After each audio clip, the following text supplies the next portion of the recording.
Fenil, it's an absolute pleasure to have you here on the podcast. I'm really excited to hear more about your journey at OpenFunnel. For those who don't know, OpenFunnel is a Y Combinator-backed company, and they're building an AI agent that helps you uncover intent of your ideal client profile. So with this, I'll hand you over the mic, Fenil, and maybe give a quick intro about yourself and your journey in the tech industry and how you essentially got into Y Combinator. Right. Hi, Tim. Thanks for having me on this podcast. Really excited to be here. So brief overview about us. We are a YC-backed startup. We build agents for B2B SaaS companies to find their ideal customer profile. And I am originally from India. Me and my co-founder have been like in the computer science and the AI space for more than 8 years. And finally, after LLMs, we realized that something different is happening in terms of how data is accessed. So we are developers ourselves. So we think in terms of nuances, in terms of how we can engineer things. So what we found was essentially we were building a developer tool ourselves, trying to sell it to the market, and we relied on big databases like ZoomInfo, Apollo, and all of those to just get some very unnuanced signals or even research that was absolutely not helpful to us in terms of the details that we wanted about the customer, because at least for developer tools, you require a lot of nuances that were missing in these databases. So we decided to go into founder mode and monitor the internet ourselves to find people who wanted to buy our product. So that's how the inception of OpenFunnel came about. Absolutely. And nowadays, outbound is getting harder and harder. Everybody's using the same database, as you mentioned, Apollo, Zoom Info. And you're really tackling this problem by breaking it down into first principles like developers do. So maybe tell us more about how did you even get to this stage? So you mentioned you're in the AI machine learning space for 6 or 8 years, I heard. Right. Yeah. So how did you get into this space? And I assume back then it was completely different than nowadays. Right. Yeah.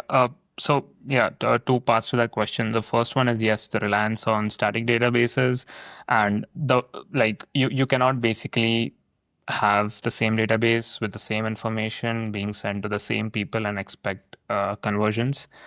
So that is one part that is was very confusing to us because we have never done outbound, and the way we did outbound was find the right customer in terms of not just what industry they are. Let's say current databases have an industry of software development. I'm like, what does that even mean?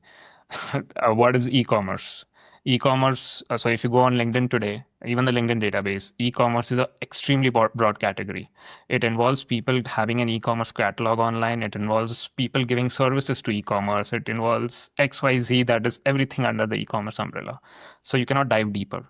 So what happened with LLMs was you can basically understand what the product of your target customer is. What are they trying to sell? And that's when you can filter down and actually make it extremely precise, and rather than just have e-commerce. So let's say, for example, I want to target companies who have an e-commerce search bar in their product, Mhm. because I sell a search related product, let's say. Yeah. So I just want those companies. I don't want to target companies who are having an e-commerce AI support platform as their product. Like that's completely out of my ICP. So with LLMs, what happened was you can finally get this level of nuance and Mhm. be hyper precise with who you want to go after. So that was Absolutely. We've experienced this problem firsthand. So we've been running an outbound agency for 2.5 years now. And of course, AI is a crucial part of it. And you've described exactly the problem, which has been very hard to solve for a very long time. You have these deterministic filters in Apollo, you have the industry, the headcount, but it is not nuanced. So with an AI agent, you can now classify them further. So maybe it's a good time to actually dive into OpenFunnel a bit more right. and maybe give us an introduction about the product suite that you have and the features that you offer in OpenFunnel. Right. As I mentioned, the nuance was missing, and AI came and solved this. But that's not enough. Now everybody has access to LLMs, so everybody is going to That's right. spam everyone. So the idea is, again, like after we have identified the right ICP, okay, this what is the right timing to go after? Do they even need your product at this stage? Are they even in market? So that's when the signals come into play.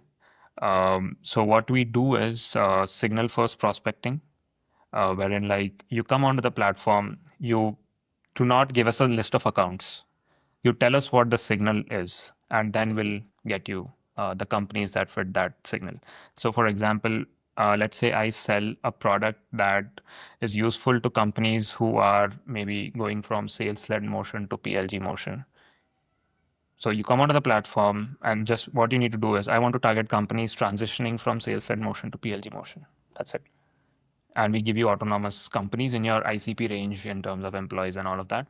Um, Autonomously surface. So what has happened now is that the company is doing a transition. They are devoting resources to that transition. And if your product helps that transition, then the conversion rates will be extremely higher because it solves a pain point for them, which they're experiencing. So that is what OpenFunnel is, wherein like you describe an activity your target customer is doing, Mm-hmm. and then you get a list of prospects. And what happens is, um, what customers do is they come onto the platform, deploy a bunch of these signals, Mm-hmm. and they do it on a daily basis. They deploy it once and forget, and the agent runs 24/7 to find all the activities that the customer described. And over time, they have like a database of themselves created. So just imagine Apollo, but for your particular product, Mm-hmm. with all the activities in your industry. Let's say it can even capture activities like your ICP is going to a particular conference, your ICP interacting with your competitor in an aggregation. So, for example, one of the very great signal that we found is they are hiring or trying to expand into a particular sub vertical that is related to you, Yeah. plus five of the decision makers are interacting with your competitor, plus there are conference attendance, like they're going to a particular conference. So our product is mostly focused on helping you build this database of such high value companies so that it's worth spending time on, not just email and forget them. Like even if the first email doesn't land, you have enough reasons to go after that account because you know that okay, the activities are super relevant and I need to be focusing on those. So that's a goal, that you don't do an automation. Mm-hmm. You go and write manual messages. Because the volume is less, you can actually afford to do that finally. That's the goal. Yeah. Absolutely. That's very interesting because it used to be more spray and pray, where you Right. just build a massive list. But I Right. assume, on the other hand, with your product, you have much less leads. Right. And in that sense, you have the time or you have Exactly. the reason to actually dedicate the time because you know they're really high intent. Right. But how do you manage this objection? Because if I come in onto your platform and I have the Right. expectation, I want to have hundreds of leads, thousands of leads, Right. Yeah. how do you um, Yeah. still We face satisfy the that. needs of the client? We faced that. We faced that. We faced Hmm. that a lot and got a lot of churn because of that. Because we were like, like they don't exist. They don't need your product. And like they're like okay, but what we have done is essentially uh, gotten to a point wherein like we are able to deploy multiple signals. Hmm. So if you just depend on one signal, the quantity might be low. But if you have like multiple high value signals deployed parallelly, your accounts keep surfacing on a regular basis. And the point is that you have these listeners running in real time. So these Hmm. signals keep on coming, and you have like accounts being built on a daily basis. So you don't run out of accounts. Even though you don't get 100 accounts in one shot, or 100 leads in one shot, over a week's time you'll get 100 leads, and those will be very high value leads as compared to what you got on one shot on day one with some static database. So yeah, that's the Understood. it's time. And Yeah. because the quality of the leads are so high, you'd rather not build an automated workflow to contact them. But let me challenge you here. Right. Don't you think there are AI agents in the future which write good enough copy because Right. you have already prepared great data sets, you have prepared the research, you have prepared the intent signal. So it's Right. all about copywriting at the end. Right. What? No, no. I myself like use my own platform and use automation platforms Mhm. to. I cannot possibly send even to 100 people messages that are super. that. So I do use automation, but uh, like I never forget those 100 prospects that I sent an outbound message to. um, Follow-ups, I know that they need my product. They are in market, they are performing certain activities of expansion, of moving from mid-market to enterprise, or going from enterprise to mid-market. I have all those information. I know that my product is going to be useful. All I need to do is break into that account, find the right buyer, or maybe just attack that account through multiple touch points or multi-thread account. So yeah, the first one is always, it's going to be uh, at some levels, automate like the automation is going to be needed. But again, it's not email and forget or message and forget. Yeah, Yep. that makes sense. So this brings me actually to your sales strategy and how did you grow at OpenFunnel? I assume OpenFunnel was a core part of your growth strategy, Right. eating your own dog food. Right. um, We but next to this, did you also have other growth channels, or how did the funnel look like? Right. So again, like we are super early right now in terms of and before OpenFunnel, we were OpenFunnel. Like we manually went to every live internet channel, every job posting, read through the job postings, figured out who the buyers were, who were the people associated with the job posting, what the Mhm. company was trying to do. We went to LinkedIn, we went to Twitter, we tracked all. We were 24/7 everywhere. So we were the agents ourselves. That was the initial part wherein OpenFunnel was used to get customers, and then once we automated it, we used our own platform. We regularly outbound through our own platform. We have so our product works well when a company is just forming their uh, founding sales team, and Mhm. it is Yes. better if they have one RevOps and three AEs or four AEs. That's the ideal ratio for us, that it works smoothly. So what we do is we deploy such signals like I want to target companies who are hiring their founding sales teams and have about one to three AEs and one Mhm. RevOps. So these companies autonomously keep surfacing, and we have like a LinkedIn where we use LinkedIn and sometimes email to have the outbound motion going. We have seen extremely high conversions with that. And in terms of other funnels that we are seeing, we also do ABM on LinkedIn. Yeah. We get accounts through OpenFunnel, which are extremely high intent. We just need to make them aware that we exist. Um, so yeah, uh, in fact, With like that specifically, you mean you run ads on LinkedIn, or yeah, yeah, we okay. have like micro ads running on LinkedIn. Do you run thought leader ads, or do you run company ads for this? Thought leader ads mostly because the content I write is mostly like thought leader style. So I just like put in the audience that is generated from OpenFunnel, and then Mhm. we've seen good success with that as well. Um, Lovely. And how did you measure the results? I heard that that's a bit of a challenge sometimes. Yeah, that's still in motion. We have just implemented it, but Mhm. we are like more in terms of we are not looking at how it is scaling, but is it Mhm. like reaching the relevant audience, and how are they interacting with what we measure it by is like are they interacting with the ads that we are Mhm. surfacing. And with LinkedIn it's a post, like, because now it's at least thought leader ones are more like a post. So what we do is we then pull everyone interacting on the LinkedIn with LinkedIn reactions, qualify them, and then measure that, okay, was this account previously an open funnel? And uh, uh, so yeah, that's the goal. Very interesting.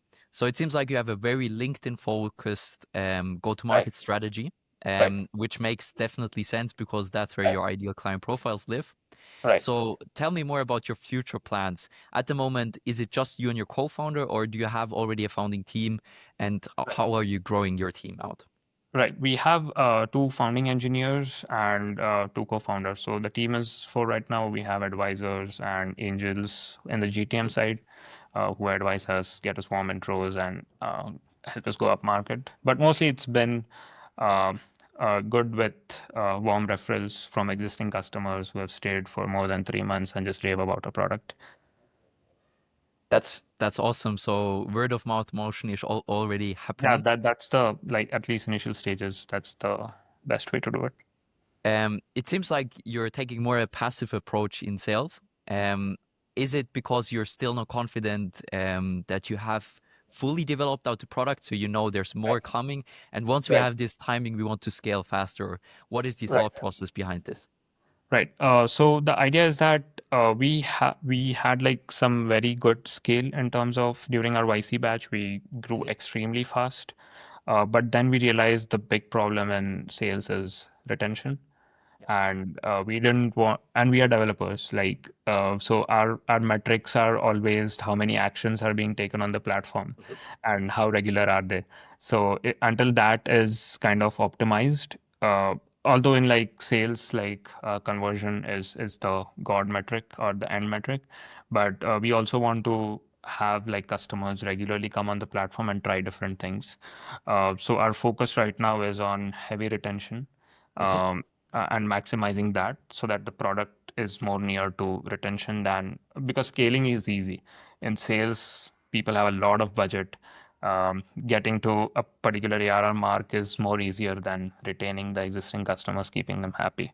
So that's the focus right now. Especially if you have heavily invested into a good engineering team, which builds a great product, which makes retention easier, which makes sales easier. So Right. that's definitely the way to go. Yep. So tell me more about where is OpenFunnel heading?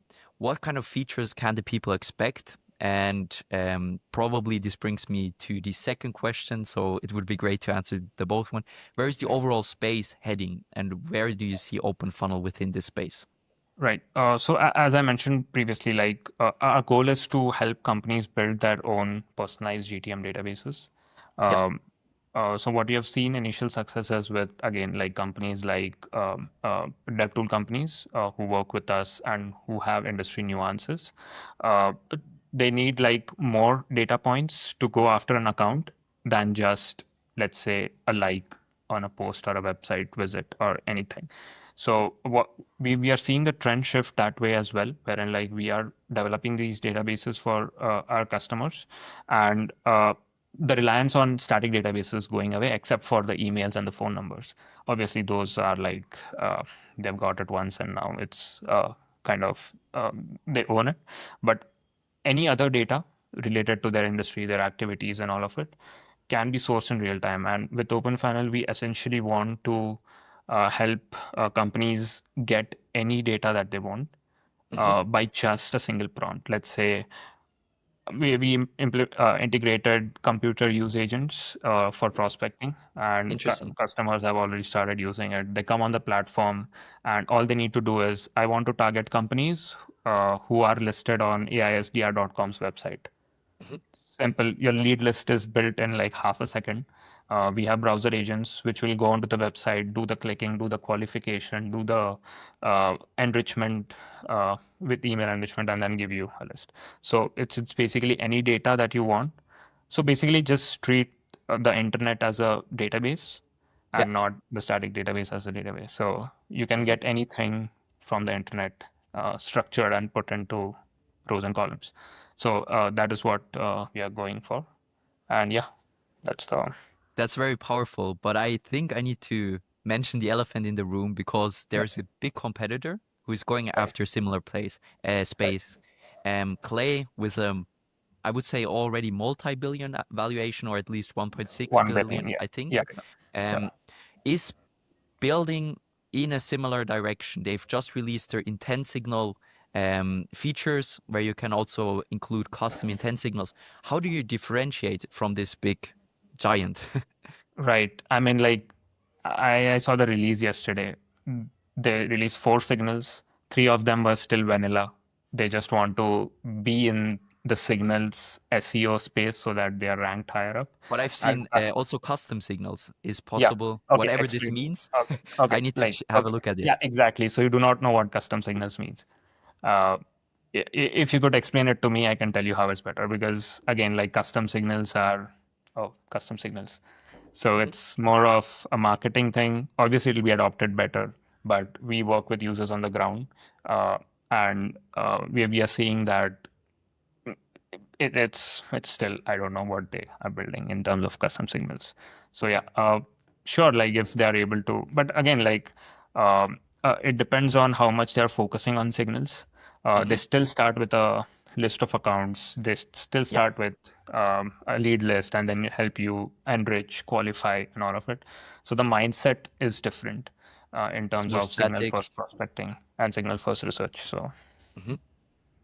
So yeah, Okay. that's the differentiator. And it, yeah, And you've already you're preparing everything for perfect outbound.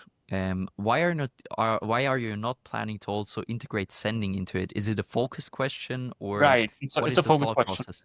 Yeah, it's a Yeah. focus. We had integrated LinkedIn outbound, Hmm. and I had a post on that as well. Like it was bad.